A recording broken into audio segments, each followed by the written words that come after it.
Harold Stars je studentská umělecká skupina, která sdružuje studenty středních a vysokých škol, někdy jejich absolventů, ať už jsou to školy umělecké nebo obyčejné. A funguje 10. rokem, vznikla z bývalých členů Dismanova rozhlasového dětského souboru, který funguje při Českém rozhlase.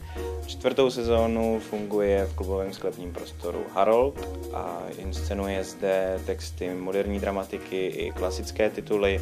Většinou máme premiéry přes zimu a na konci sezóny, jako tomu je i teď. Mimo Harold se v současné době zaměřujeme na 2 takové hlavní projekty. Loni jsme začali s projekty na hradu Helfenburg u Bavorova, který se nachází v jižních Čechách. Dělali jsme tam středověkou hostinu spojenou s prezentací naší divadelní tvorby. A letos se na Helfenburg vracíme s takovým větším projektem. Je to 4denní festival, kde budeme hrát každý večer po setmění Hamleta.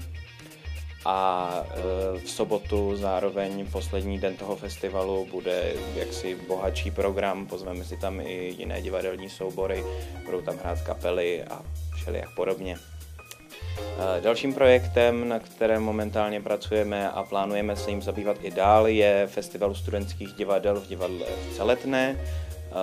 První ročník proběhl v loni na konci října a druhý ročník proběhne tento rok na konci října a plánujeme se tímto festivalem zabývat i nadále a pokud to půjde, tak ho budeme provozovat, dokud to bude možné.